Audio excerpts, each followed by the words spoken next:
Hi, this is Gary Bowles, based in San Francisco. I'm really excited about bringing big ideas to people inside organizations, and I'm really honored to show you these videos by John Hagel and John Seely Brown. Enjoy. It's almost a complete change, mental frame shift that we're going on here, because you really could say the last 100 years has been driven by Alfred Chandler's brilliant kind of analysis that the structure of the organization is created to take advantage of the structure of the infrastructure or the properties of the infrastructure.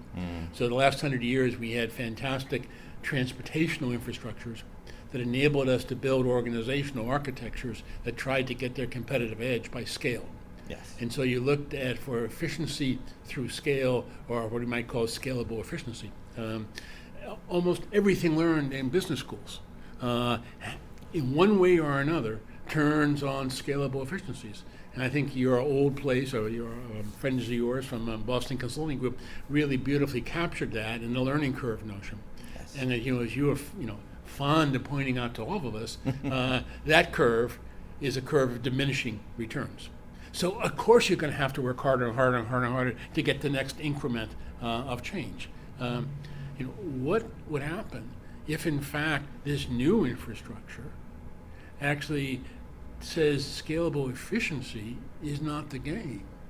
Maybe it's something else. Because if we're having to invent new practices all the time, maybe it's a different kind of scalability. Maybe, as you would say, it could be scalable learning, scalable improvisation. But the catch is, how do you get scalable ways to learn new ways to do things? Not just one-off ways, but ways that can actually embed in the DNA of our society, kind of understanding that change is constantly going to be here. How do you embrace it? No. How do you leverage it? No. How do you leverage it and learn from it and with it? And if you do that, then in fact, you may be playing, you may think about what's the structure of the organization. That's completely different. Right. No longer is it organizational routines you care about in the classic sense of scalable efficiency. Maybe now it's a question of how do I break out of my rut? How do I kind of see the world afresh? How do I learn more from things happening not just in my own organization or in my own discipline, but things that are happening on the edge of multiple kinds of edges? I think that's a really powerful point about the experience curve as being a diminishing returns curve. I mean, basically, in a time of mounting pressure, that kind of diminishing returns is a guarantee for increasing stress. You're Right. working harder and harder to get smaller and smaller increments of performance. The real opportunity here may be to turn that experience curve on its side and create an increasing returns environment where we're actually learning faster the more people that get into the game. You mean tipping it upside down?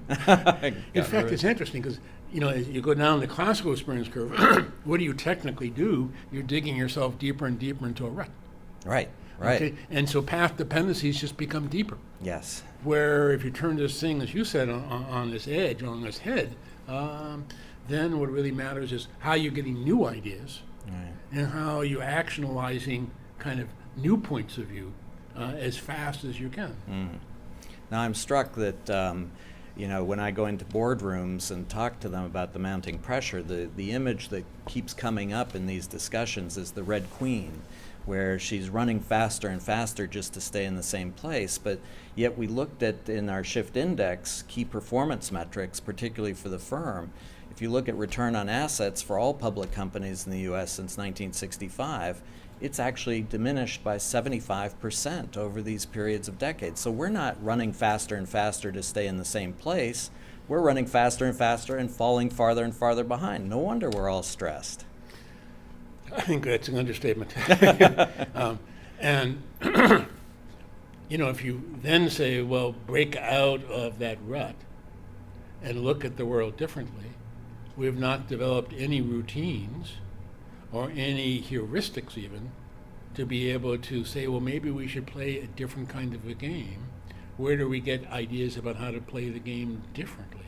And maybe you want to kind of develop where we see different kinds of edges that could become sources of ideas and insights to help us break out of this kind of a rut and start to expand how we might be able to see the world afresh on a fairly continuous basis.